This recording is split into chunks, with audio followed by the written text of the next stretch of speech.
entregar a sua palavra, que o teu Santo Espírito, de igual modo, possa, Pai, entregar ao seu filho Vitória aquilo que ele tem colocado e apresentado diante de ti em oração. Usa uma vez mais o teu filho neste lugar, com graça, poder e autoridade, em nome de Jesus. Amém e amém. Glória a Deus. Meus irmãos, a paz do Senhor. Boa noite a todos. Evangelho de Marcos, capítulo 7, por gentileza. Marcos 7, 31 a seguir. Marcos 7, verso 31, para a nossa meditação.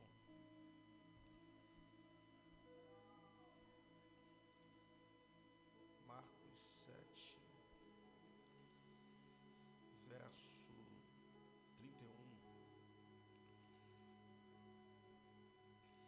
diz assim: de novo retirou-se das terras de Tiro e foi por Sidom até o mar da Galileia, através do território de Decápolis. Então trouxeram-lhe um surdo e gago e lhe suplicaram que impusessem as mãos sobre ele. Jesus, tirando do meio da multidão pôs à parte-lhe os dedos nos ouvidos, lhe tocou a língua com saliva.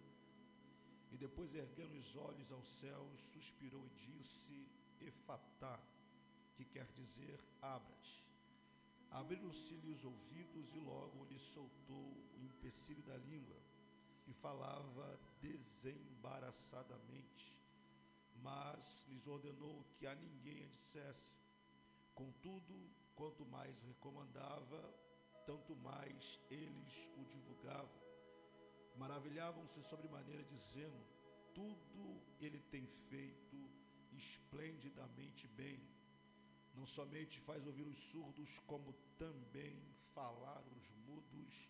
E você diz amém. Sente-se por bondade. Muito obrigado pelo acompanhamento da leitura. Meus irmãos, gratidão a Deus pelo privilégio de poder retornar a essa casa. Meu amigo pastor Tiago, obrigado. Deus abençoe o senhor, sua casa, família, todos os pastores dessa igreja, cooperadores, membros e congregados. Deus abençoe a todos em nome do Senhor Jesus. Santos, o texto em questão é um texto que Deus tem gritado ao meu coração esses dias, e é um texto muito conhecido, que fala a respeito de mais um dos milagres que o Senhor operara no seu ministério. A Bíblia relata que Jesus é catalogado cerca de 35 a 40 milagres que Jesus operou no seu ministério, que é de cerca de 3 a 3 anos e meio aproximadamente. Dentre esses 35 milagres, existem aqui 17 milagres de ordem física, 6 milagres de ordem de libertação, 9 milagres que foram operados dentro de ordem natural ou das forças da natureza, e 3 milagres de ressurreição. Esse milagre que ora acabamos de ler, o texto diz que Jesus, saindo de Tiro, passando pelo território de Sidom, ele passa mais uma vez por aquilo que conhecemos como Decápolis, que é o conjunto de 10 cidades.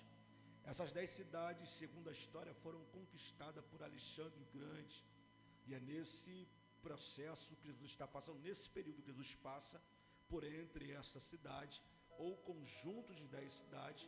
A grande verdade é que ele está retornando nesse ambiente, haja visto que ele entra nesse ambiente uma vez, e uma vez que ele entra, ele liberta o endemoniado que residia no cemitério de Gadara.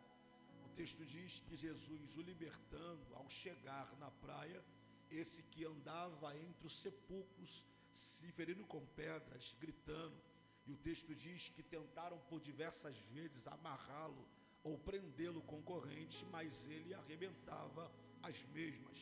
O texto diz então que quando Jesus chega na praia da cidade, ele dá um grito, corre aos pés de Jesus, se prostra, o adora e faz uma pergunta: vieste me atormentar antes do tempo?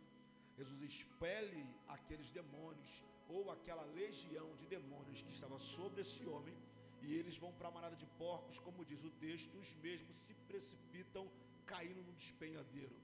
Jesus então é expulso desta cidade por aqueles que tinham o comércio, que trabalhavam com os porcos, e ele é posto para fora, na mesma cidade, ou neste conjunto de cidades, que um dia Jesus foi posto para fora, ele vai voltar. Como quem diz, alguém não quer, alguém rejeita, a maioria não quer Jesus pelo prejuízo financeiro que traz para alguns, mas existe alguém dentro desse conjunto de 10 cidades que tem uma necessidade, e esse que tem vai ser conduzido a Cristo por alguns dos seus amigos. O texto diz que quando Jesus regressa para esse conjunto de 10 cidades, é sabido de todos que ele voltou. Logo, eu penso que aqueles que um dia rejeitaram, o puseram para fora, ao tomarem conhecimento que este que trouxe um prejuízo financeiro voltou mais uma vez para a cidade, talvez nasce mais uma vez, ou reacende no coração daqueles que perderam seus porcos. Jesus voltando para cá mais uma vez, trará mais um prejuízo financeiro a nós, porque todo aquele que é agarrado, é preso ao dinheiro, não se preocupa com a alma, não se preocupa com o bem-estar, e não estavam preocupados com a libertação do endemoniado. A preocupação era com os porcos que perderam. E quando Jesus volta, eu penso que talvez nasce uma preocupação, ou reacende uma preocupação no coração desses camaradas mais uma vez.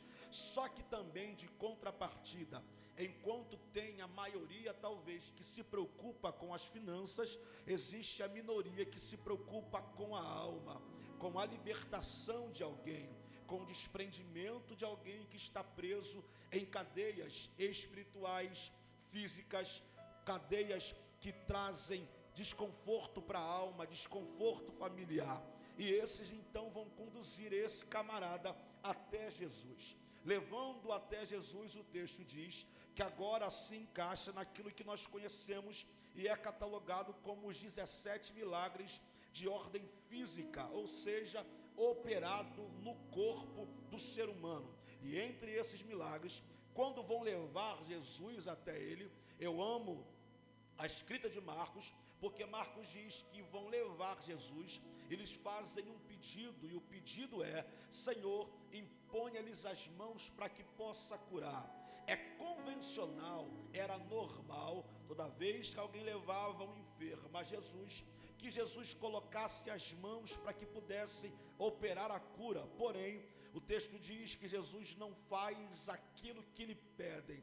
O mesmo agora é levado em um local à parte. Jesus o retira do meio da multidão, tirando ele do cenário, tirando ele do contexto, aonde muitos estão apreensivos e alguns com a expectativa de ver a cura, ou outros de trazerem um julgamento precipitado sobre aquilo que Jesus vai operar dentro desse contexto.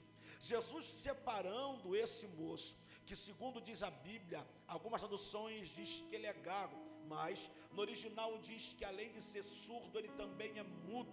Jesus leva esse camarada à parte, levando ele à parte, Jesus retira do meio da multidão.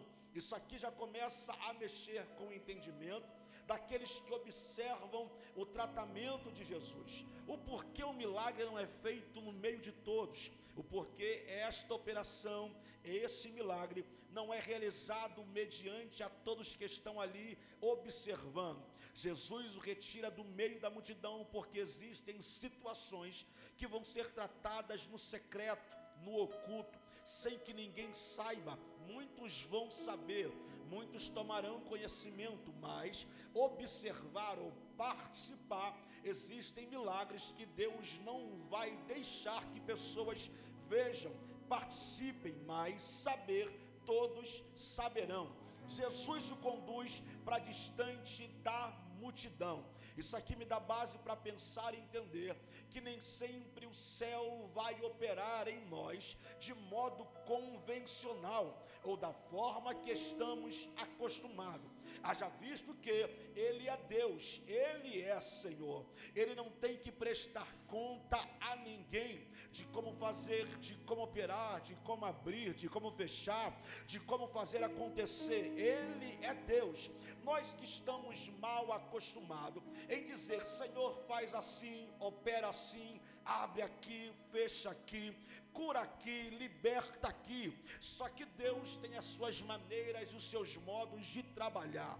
E olhando para esse texto, eu começo a me perguntar: por que Jesus o leva para longe? Por que o tira do meio da multidão?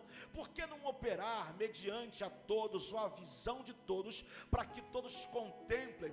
Talvez a sua fama, talvez o seu nome teria uma propagação maior, mas Jesus nunca esteve preocupado com o seu nome, nem tampouco com a sua fama. Existia um segredo do tratar de Jesus com esse camarada de longe. Perto de todos que Jesus fizesse, traria um descontentamento. Alguns pensariam algo estranho.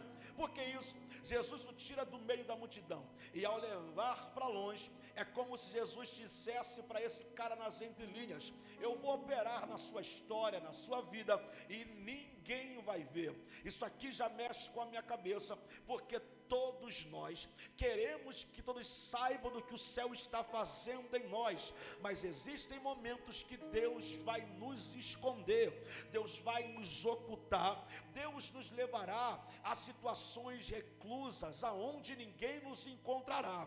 E alguém dirá: sumiu, aonde foi parar? O que aconteceu? A prova é tanta, a dificuldade é tanta, o processo é tão complicado, que ele sumiu do mapa. Ninguém mais vê no Instagram, ninguém mais vê nos status do WhatsApp, não se encontra mais pela rua. Aonde foi parar? É Jesus escondendo alguém para operar, tirando do foco, do meio da multidão, para que depois que você volte a aparecer, quem um dia te viu calado, quem um dia te viu surdo, quem um dia te viu dependente de alguma coisa, te enxergará de uma outra perspectiva. Vão entender?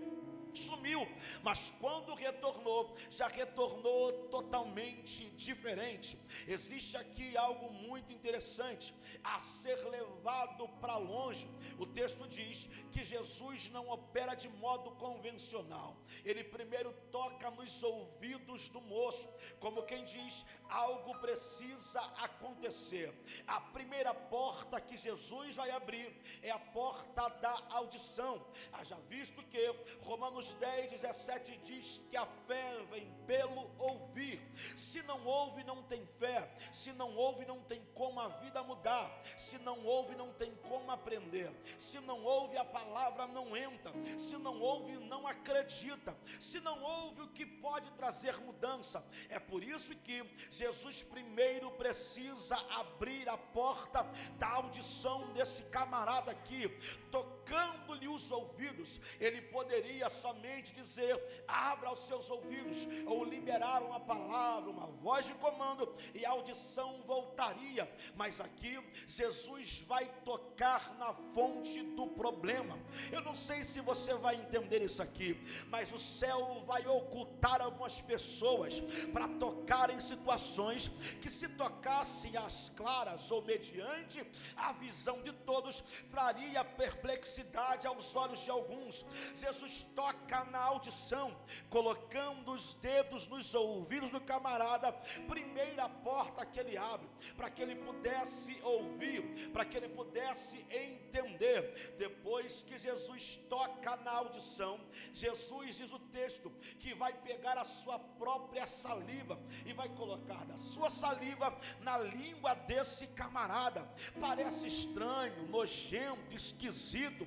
Se acontece mediante a todos, muitos iriam criticar. Já o chamavam de beberrão, já o chamavam de glutão, já o criticavam por sentar-se com meretrizes e sentar-se com pessoas enfermas. Agora, quem observasse e visse Jesus pegando da sua própria saliva e colocando na boca de alguém, iria dizer: esse Jesus é um tanto quanto nojento, é um tanto quanto esquisito. E milagre é assim, tem coisa que não se explica, tem coisa que só se vive. Porque tocar na língua dele com a sua própria saliva, era como se Jesus dissesse para esse cara: primeiro eu abri a tua audição, você nunca ouviu, eu toquei na porta dos seus ouvidos para que você ouvisse. Segundo, ele vai pegar a sua própria saliva, como quem diz o que João escreve: esse homem nunca verbalizou uma palavra sequer, mas o verbo agora pega da sua saliva e coloca na língua desse camarada, como João escreve dizendo: no princípio ele era o verbo, e o verbo estava com Deus, o verbo se fez carne e habitou entre nós. Era o verbo tocando na boca de quem nunca verbalizou. É o céu nos ensinando. Tem coisas que se você contar, ninguém vai acreditar. É por isso que vai acontecer aonde ninguém vê.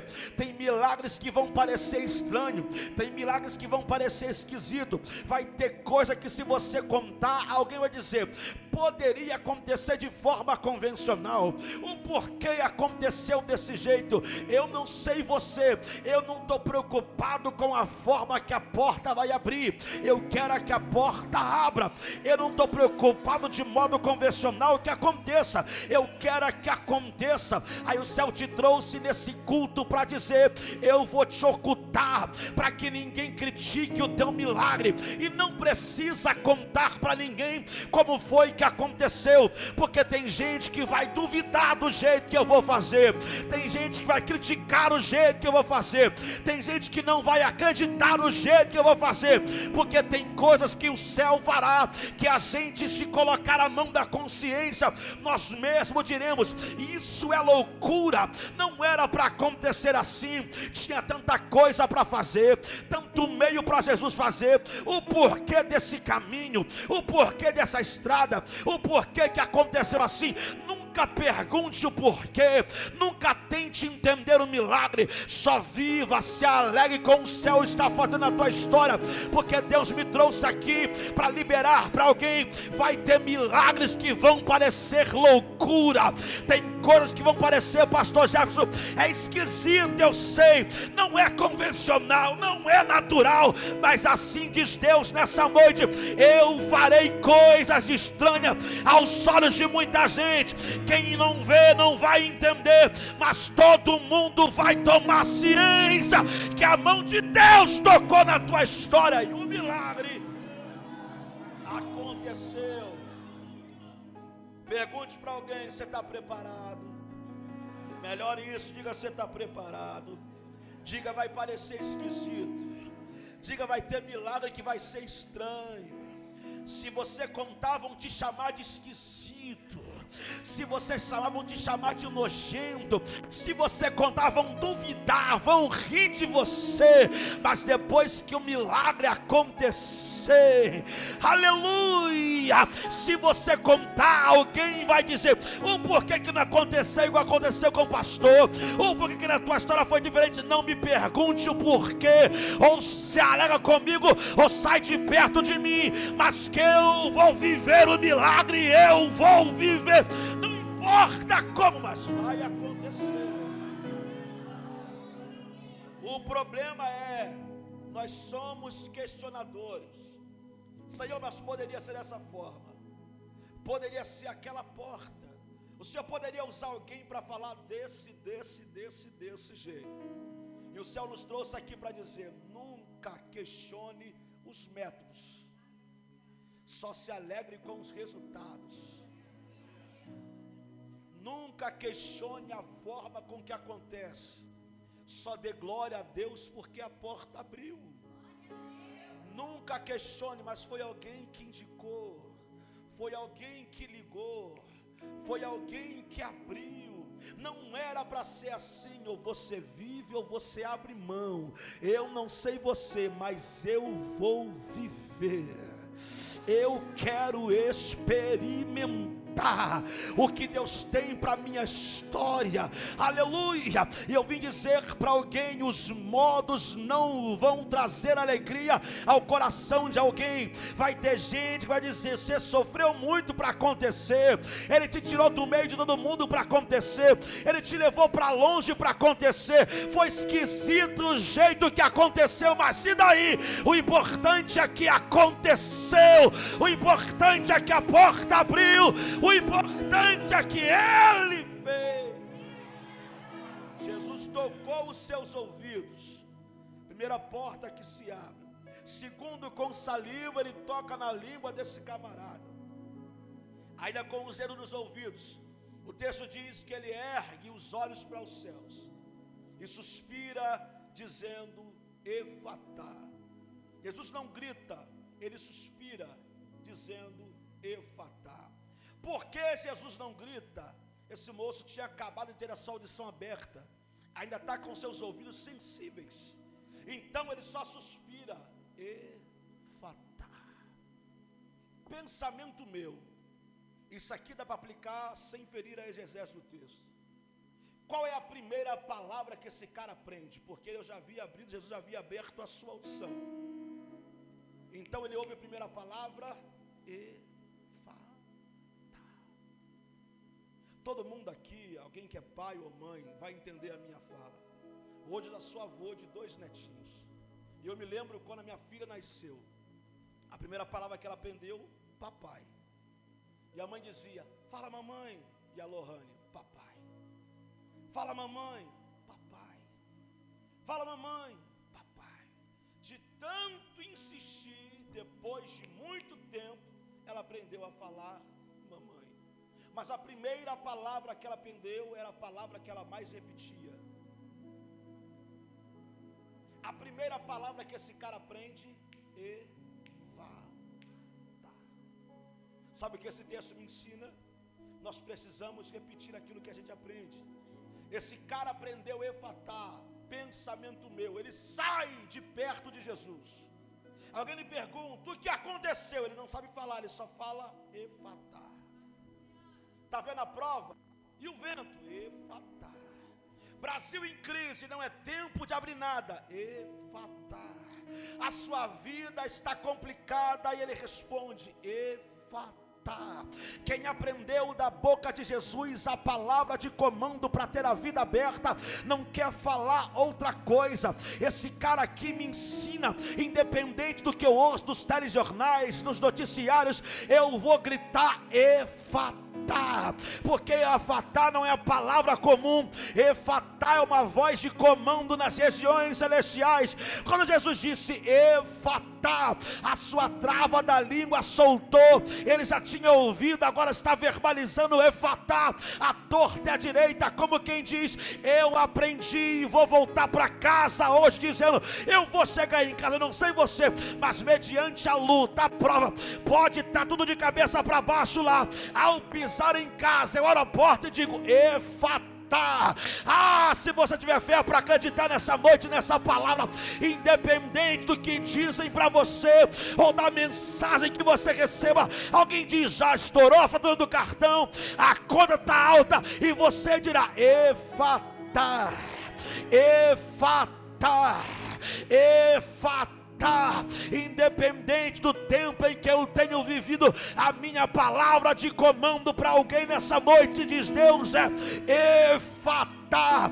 Pode pensar no processo, no problema, na dificuldade. Prega Deus na minha boca nessa noite para alguém, e a palavra que o céu te dá como chave nessa noite é Efatá. Efatá.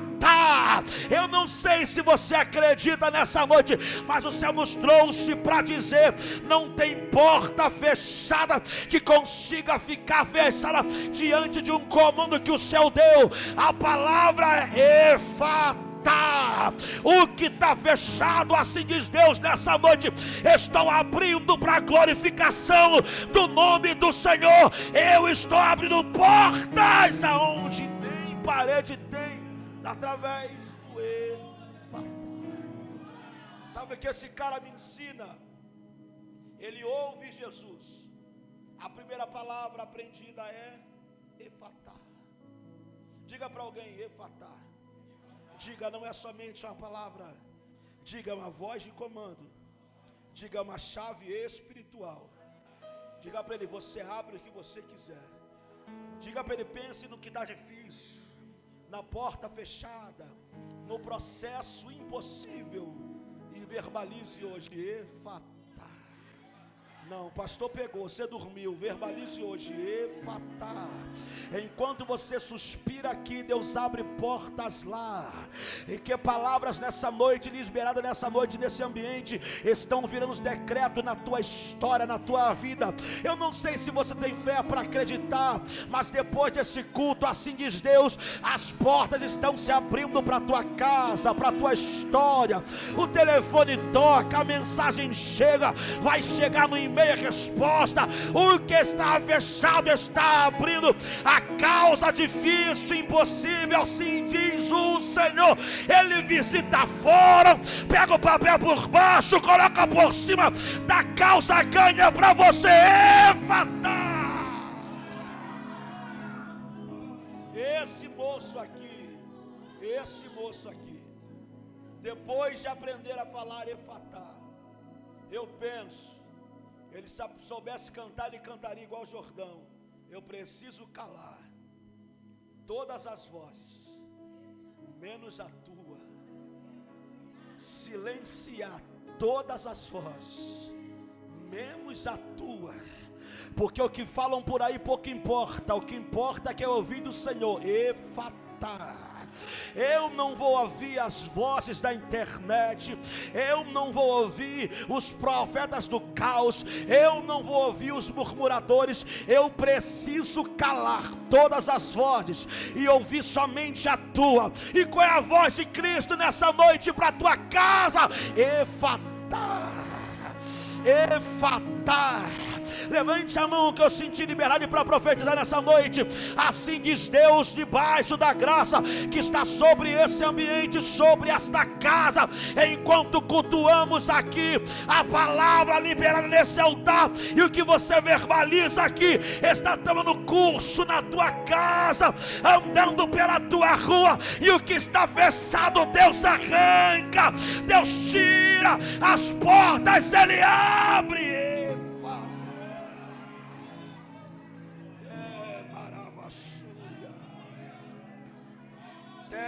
Marasui, que ele maracando revacia, doma joqueta, tendo que vasuria, turgi que ele marasse que minúcia, como que anjo que vassel. Uma graça desceu nesse ambiente nessa hora. Eu não vim te emocionar, mas vim pregar uma palavra de vitória para a tua vida. E assim diz Deus nessa noite, debaixo desta palavra simples porém direta. Enquanto a gente cultua aqui, marque essa data, esse culto. Deus está abrindo porta. Se você tiver fé para acreditar e pegar isso,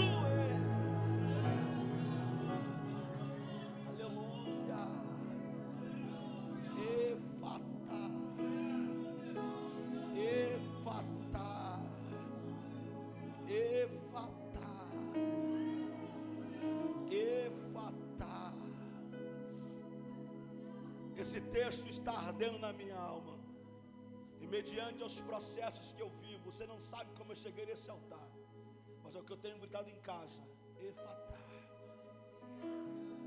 efatá, acreditando que enquanto eu ministro no altar, Deus guerreia pela minha causa, efatá. Enquanto a gente faz a obra, Deus vai abrindo portas, efatá. Efatá. Ele suspira, o texto diz que logo é solto o desprendimento na língua desse cara, através de uma palavra liberada. É só dizendo para nós, através do que você ouviu, Ele libera o que está preso na sua boca. Porque tem gente que por não ouvir nada não consegue liberar nada. Não ouve nada, não tem nada com o que falar, não tem o que soltar, não tem o que verbalizar. Aí Jesus solta aquilo que prendia, ou desprende, ou solta o empecilho da língua desse cara. O texto é lindo, que o texto diz que Jesus ordena que eles não contassem para ninguém. Mas como é que você segura alguém que nunca falou e nunca ouviu, e agora está ouvindo e tem voz para falar? Quanto mais lhe proibiam, mais eles falavam. Jesus libera a cura para que é trazido por alguns amigos. Agora volta desse ambiente recluso que Jesus levou, o ex-surdo e mudo e os seus amigos, contando para todo mundo que Jesus operou milagre. Os amigos voltam cantando e contando, dizendo: tudo que ele faz, tudo que ele faz, algumas coisas não, tudo que ele faz esplendidamente bem. Todos que estão no ambiente observam e percebem que Jesus curou mais Sabe o que é lindo? É que no meio da multidão, no conjunto das cidades, a saber em Decápolis, aonde ele já tinha sido posto para fora uma vez, por aquilo que ele havia operado na vida daquele que estava entre os sepulcros, ele pisou de novo lá nesse ambiente, para mudar mais uma vida. Esse texto me dá base para pensar e entender. Existem ambientes, Jesus vem, é posto para fora, mas ele volta por causa de que tem uma necessidade. Voltando ele, sabe o que me choca? É que tem gente que está em ambientes que sabe que Jesus está, porém não aproveita a oportunidade que tem. Esses amigos aproveitaram e conduziram o único amigo que tinham, talvez o único doente. Eu acredito que talvez aqui mais pessoas foram curadas, mas Marcos só relata nesse ambiente aqui, nesse momento, a cura desse camarada. E por que não tem outras curas, ou outras curas não são relatadas? Porque essa aqui é que entra para a história. É de alguém que chegou desacreditado, conduzido por alguém, levado por alguém, sem nunca ter ouvido, sem nunca ter falado, e saiu de lá com a palavra de comando na boca.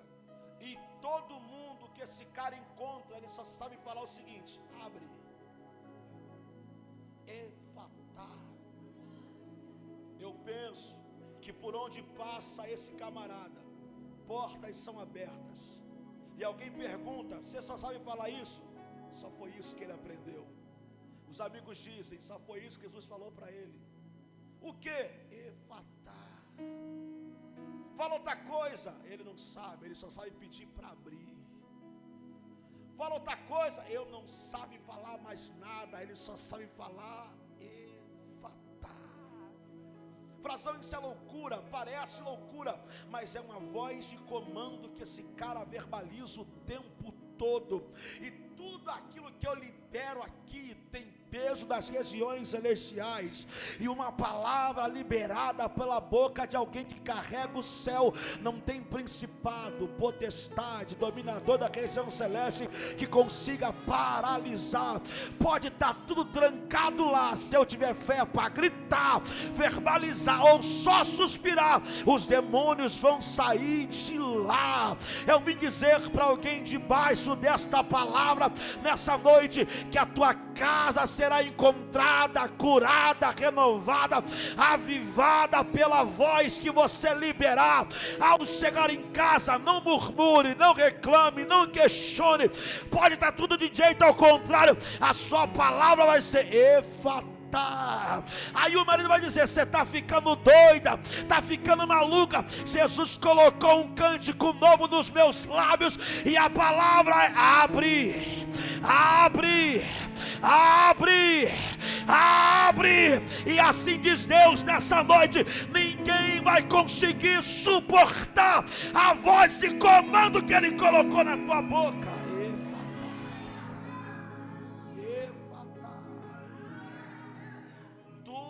esse camarada vai contar ou falar é efatá, a ponto de todos se maravilharem.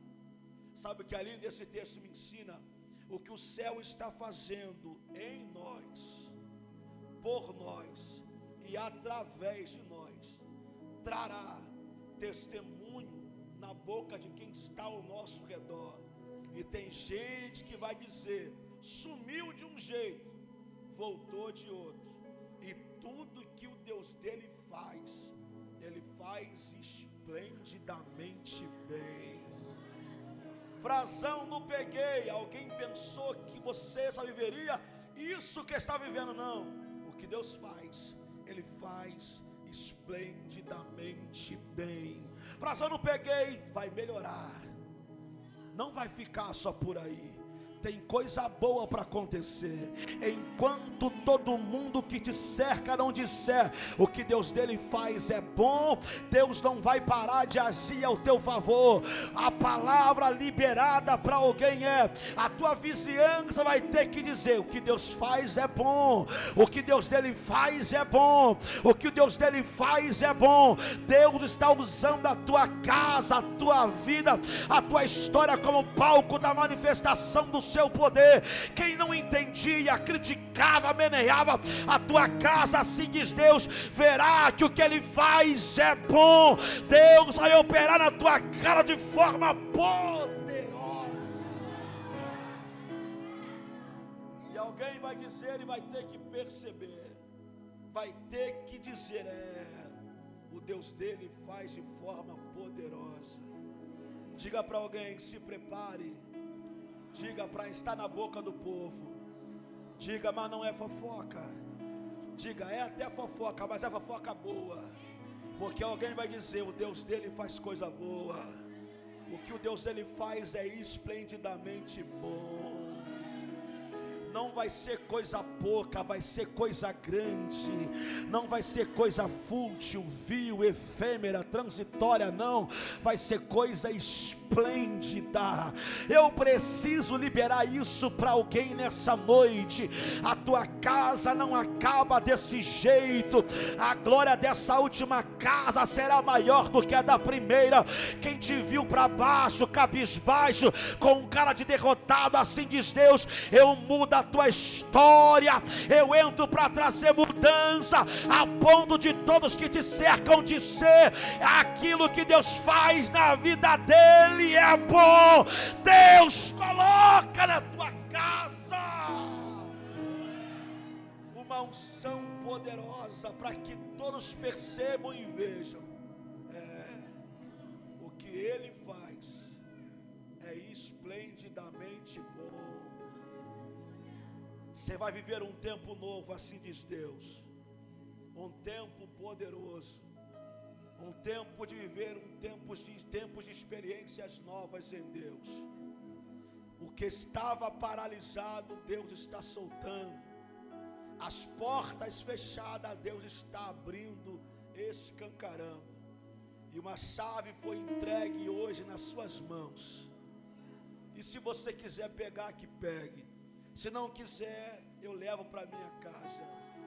Sempre que o vento soprar, a dificuldade apertar, ou parecer que tudo vai de mal a pior, o que o céu colocou nos teus lábios é efatá. Você sabe dizer isso? Só efatá, que quer dizer: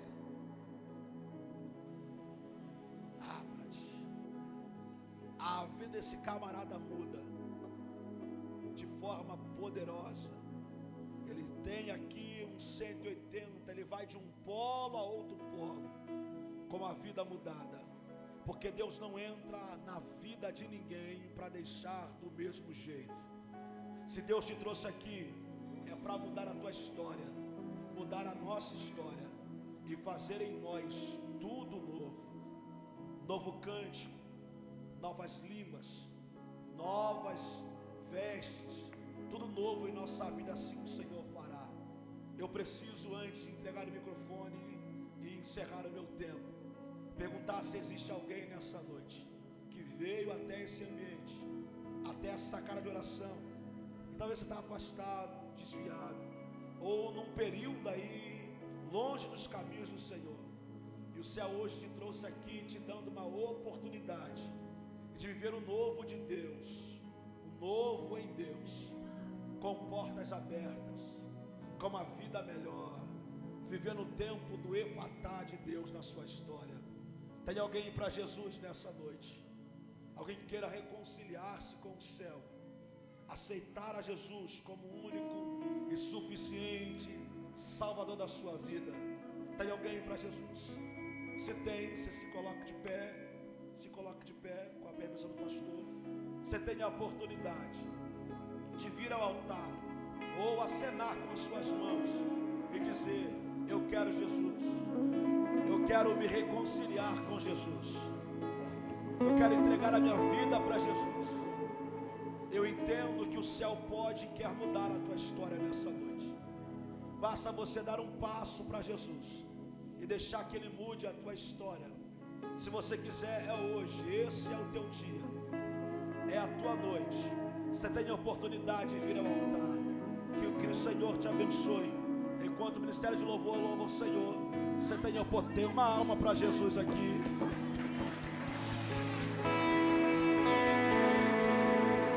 Tem mais alguém para Jesus nessa noite?